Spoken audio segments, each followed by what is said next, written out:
Coming up on this week's programme, David Unsworth lifts the lid on the latest chapter of his football career. Paul Sharner says it's good to be back on the comeback trail. But first, manager Paul Jewell reveals his thoughts ahead of his FA hearing in London this week. Paul, the FA hearing on Thursday, what's the mood like going into that? Well, I haven't given it a second thought yet. I mean, we've got 3 days before that, so most important thing is just training really, and it's a bit of a strange week now, but next 2 weeks because we've got so many players away.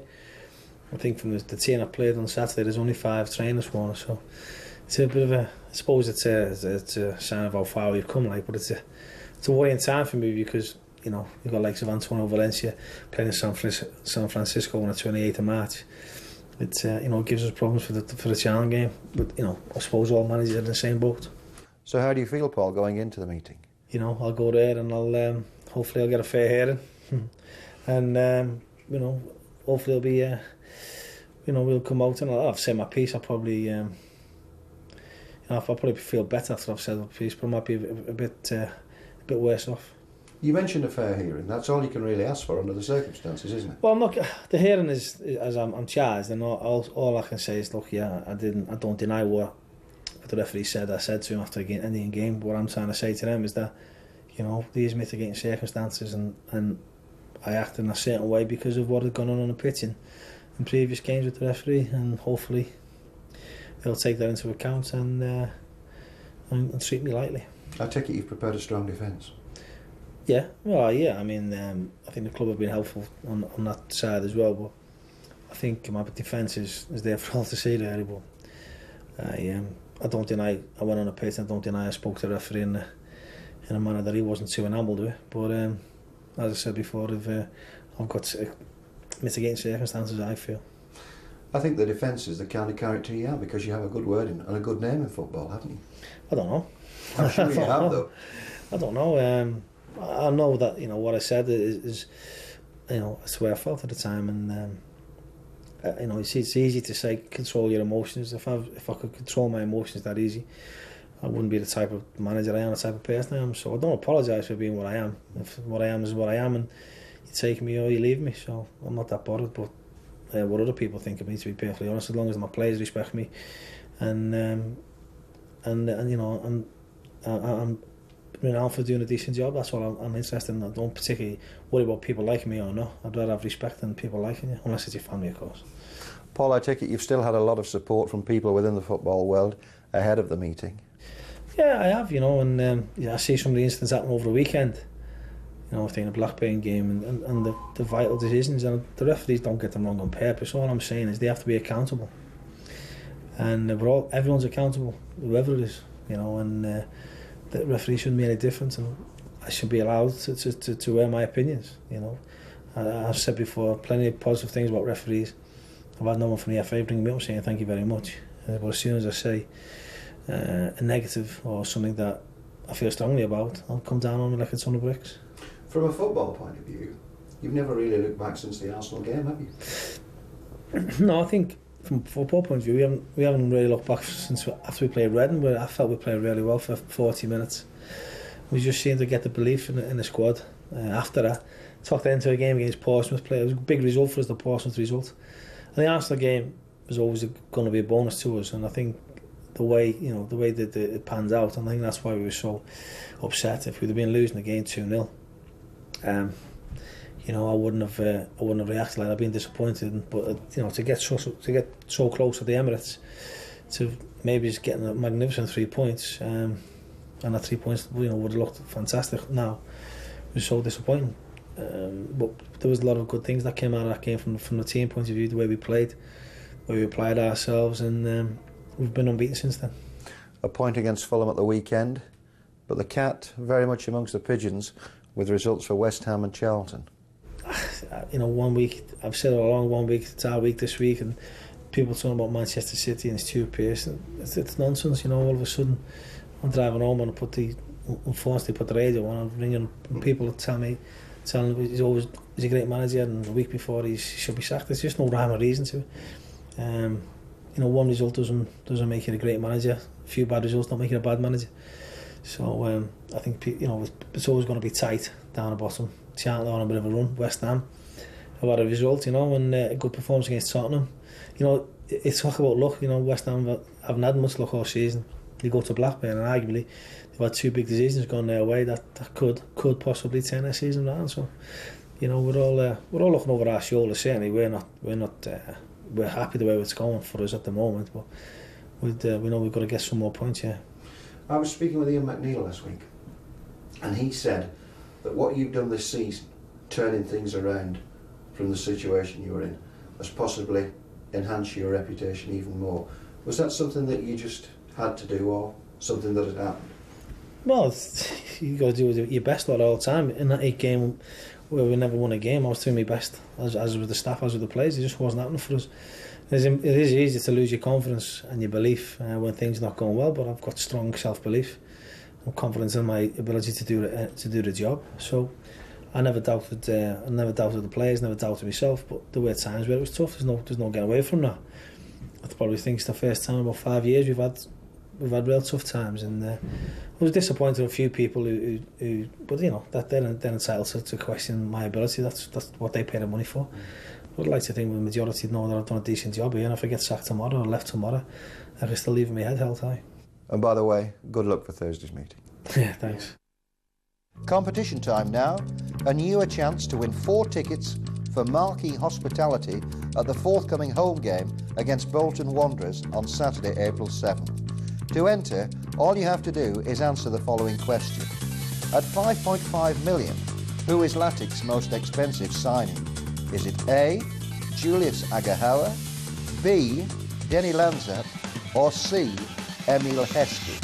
To enter, text the word Latics followed by your choice of answer A, B or C to 88821. Each entry costs £1 plus your usual network charge, and all entries must be received before midnight on Sunday, March 25th. The best of luck to you. This past week, the Wigan Athletic Reserves travelled to the racecourse ground in Wrexham to take on Liverpool. Ian Longstaff provides the commentary. And he finds Anderson. Heistad pushing him wide, but he still gets his cross in.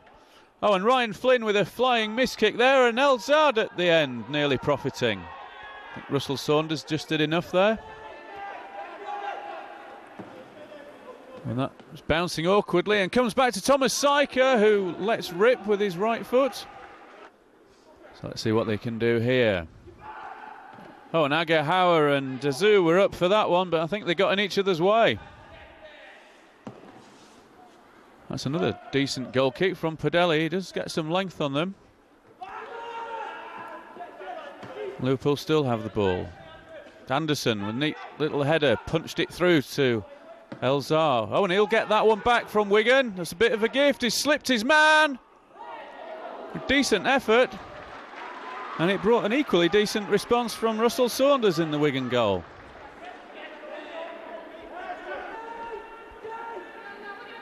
Now it's nicely done by Linfield. Made himself some room. And that wasn't too far away. Good effort.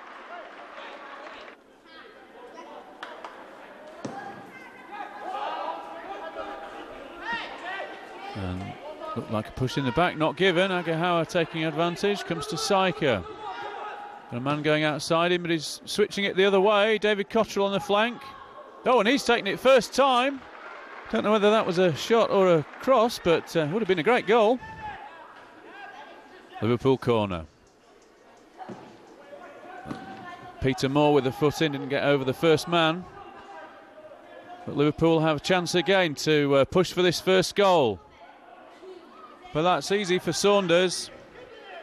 He can get Wigan away. But that is the half-time whistle. Liverpool creating the better chances in that half. But it's 0-0. Cottrell. Oh, but he's lost it, and Liverpool have the chance to break away. Cottrell's herring after it, trying to make up for his mistake.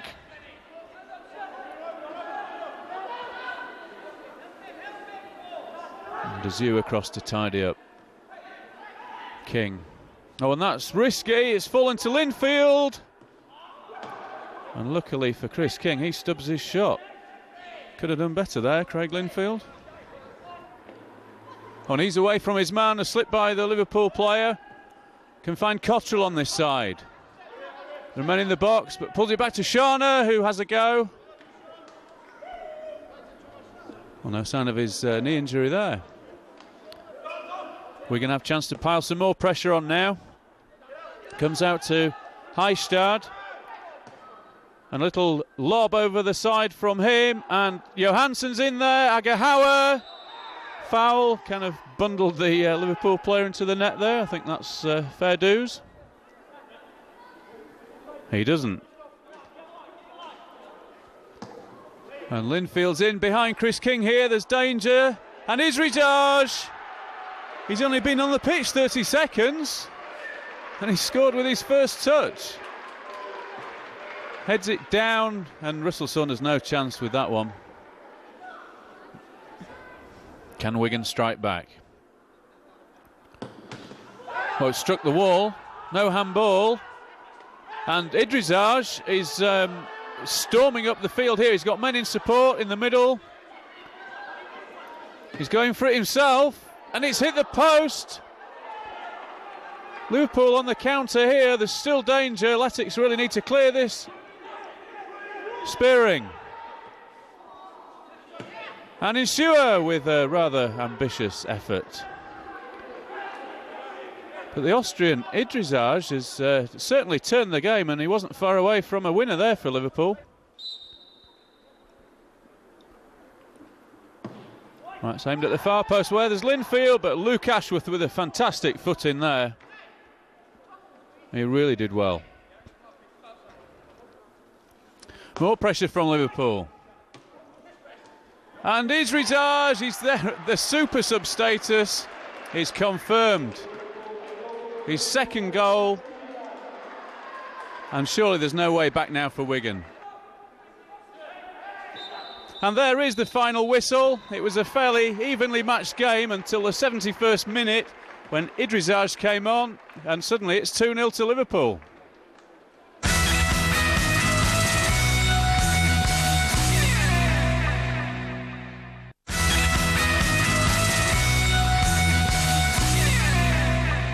Paul Sharner made his eagerly awaited comeback against Fulham at the weekend.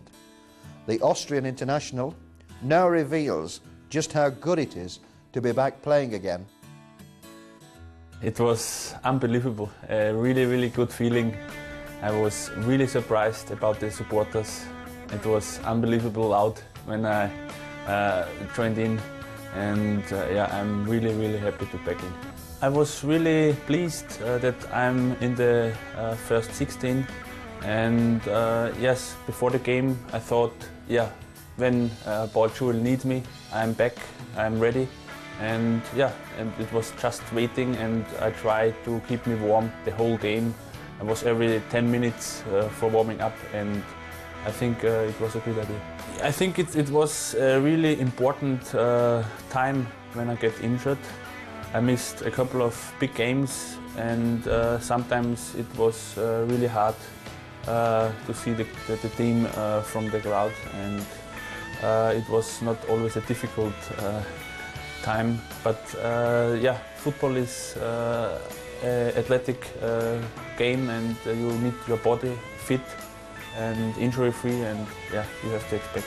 The first couple of weeks it was difficult for me. It was my first injury, and sometimes I get really bored.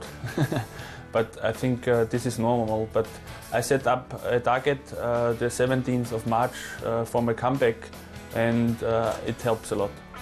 I had a knee injury, and it was really difficult to make a cycling session or running session. I started 1 month ago with running and cycling. And the other 2 months it was difficult. It was just to keep your body fit with weights and that stuff.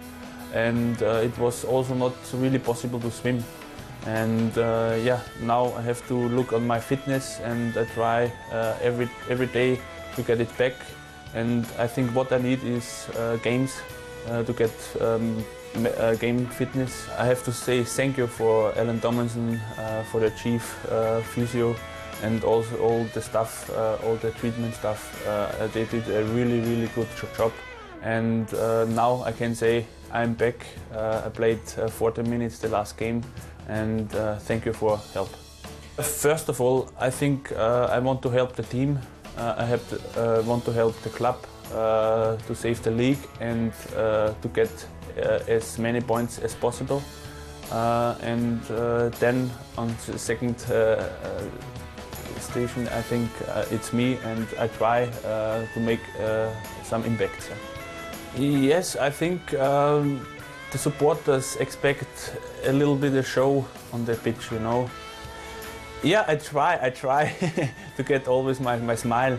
I have fun when I play football. It's, I think, a hobby in my, for my work, and I try to get something back. And I say also, or I have to say always, also thank you for the fans. The last game against Fulham, it was unbelievable when I joined in the game. It was a really good feeling. Wigan's youth team looked to make amends for last week's defeat to Preston North End. They made the trip to Shrewsbury. And that's a looping ball forward in the direction of Marn, who's onto it, but surely he was fouled there, yes.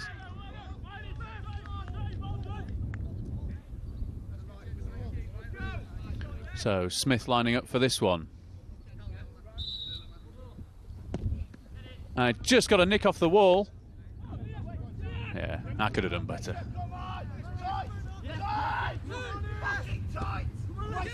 And that's another long ball forward, dropping over Marn's shoulder, and he's made the most of that. Craig Marn, just driven a little wide there, the defender did well. Oh, that's a nice little touch from Smith. Kupitz didn't really get enough on the curler. Well, wind in the hair of the supporters, or not. It's all a bit scrappy in this midfield, but Smith gets a foot on it, and Marn spreads it wide. It's a bit more like it. And that's in the direction of Marn, who's continued his run and gets the shot away, but Singh well down to his left. Oh, it was offside anyway. And he lays it back for King. A little chip up towards Kupitz, holding off his man, Montrose, and Joe Holt neatly swerving out of the way. Into Marn. Back to Holt, and he unleashes a shot, and that's just wide of the right-hand post. And a free kick has been given to Shrewsbury. Tom Moss, and that wasn't too far over. Corner comes in, and Lewis Montrose was on the end of it, but no profit from that. Oh, and Scott McArdle got the rebound. He delivers it back in, and Jonathan Smith with a toe on the end of that cross, and it's in the back of the Shrewsbury net. Wigan were first to react to that ball as it came in, and did Singh get a hand to that? I'm not sure whether he did. So what can Shrewsbury do with this free kick? Whoa, that's what they can do with it.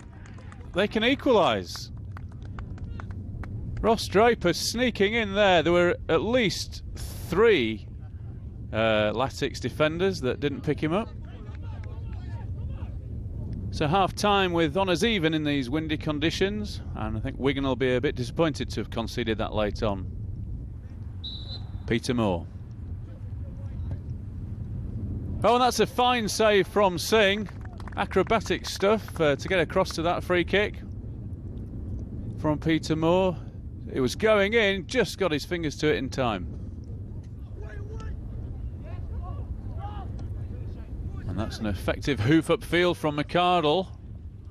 Now David Owens, he can find Kupitz on the right. Cuts inside his man.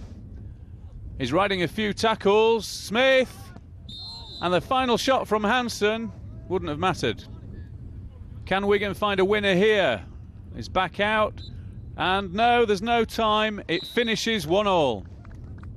Overall, disappointed with the conditions of the game.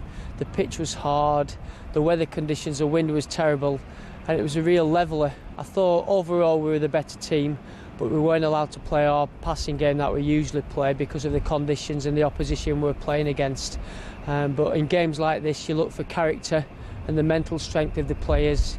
Even though it's not going to be a classic game of football, you look for players to actually come through with the character and the mental strengths of the game rather than the actual tactical and the technical abilities today. David, you seem to be enjoying your football here at Wigan, and it seems to have given you a new lease of life following your move from Sheffield United. Yeah, very much so. It's been good. I'm back home. I only live down the road, and it's a great set of lads, and the people here in and around the club have been very, very nice to me. Made me settle in very quickly, and I'm enjoying it. Yeah, it's gone well for us. I've enjoyed it. I've got a smile on my face, and I've come here to help the lads get out of the position, and so far we're doing okay. And hopefully it won't be too long now till we keep ourselves safe. David, whenever I see you here, you always seem to be the first out for training, very keen, very enthusiastic, clearly enjoying your football. I like to think I come in with a smile on my face, and that's the way I've always approached coming into training. I think if you don't do that, it doesn't look very good on yourself. And being a little bit older, I think you've got to set yourself an example of, first and foremost, of training hard. But if you can do that with a smile on your face, all the better. And if that helps the team or helps anybody, well then that's great. I think when you get to sort of, well, I like to think there's a couple of years left in me still, but when you get to a certain age, I think you appreciate it more, because not that you can see the finishing post, but you might not, in terms of having 3 or 4 years left, that might be it. In terms of 5 or 10 years, I think you do appreciate the job that you're doing, and like I say, it's not really a job, but it's to come, to travel 20 minutes down the road and play football for a living is just tremendous.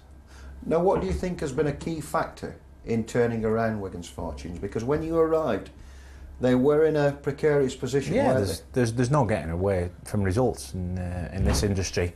Results are the be all and end all for a manager, for a player, for any team. And we were on a bad run of results when I first came. But the only way to put anything right is by working hard and getting out on that training pitch. And we certainly did that, and we did a lot of defending work, and we defended from the front, and a lot of team play, a lot of team pattern. And then slowly but surely, you hope to turn that round. Our performances in patches started getting better for periods, especially against Reading. First half we were outstanding, and then all of a sudden you need a bit of luck and you need a win. And then as soon as that first win came, we got a couple of wins and we started to keep clean sheets now. And it's the only way to do it is out on the training pitch, and we certainly put the time in out there. Now, you can't put a price on experience, but why does it stand you in such good stead, especially at this crucial stage of the season? I can only speak personally, and I think when games are tight, having played in games like that before, in pressure games, at crucial stages of the season, you don't panic, and I think the biggest thing with experience is when you're playing in those games, you don't panic. You can talk to people. You know that like Saturday. You know that was if you don't score a goal, let's not get beat. It's little things that that point there could be crucial, and we all stuck together as a team, and we thought, right, well, some days it's not going to go for you, but it's crucial at this time of the season that you don't get beat. And I don't know. I just think it's. As you get older, especially in this league, you get a bit wiser as a defender, and it's just it's nice to know that we've got a lot of experience in the club, and coming at this time of season, that hopefully that experience will help us out. Now, one wag out there was whistling the Dad's Army theme before we started chatting, but when you think about it, Matt Jackson, yourself, Arian Dazou, John Filan, you've done a good job, haven't you? Well. Yeah, we've done all right. You're always looking to be better, and it's only one game. But the boys have come in and done well, and I think anybody recently who have come in and done a job has done exceptionally well in the last 4 or 5 weeks. And just because we're at a certain age doesn't mean you can't put in a performance. Arian's not played for months, and he's come in and he was outstanding on Saturday. So age is just a number at the moment, and it's something that I think as a defender, I think you get better. I think you mature and you become a better defender the older you get. And I think there's still a few years and a few of us there.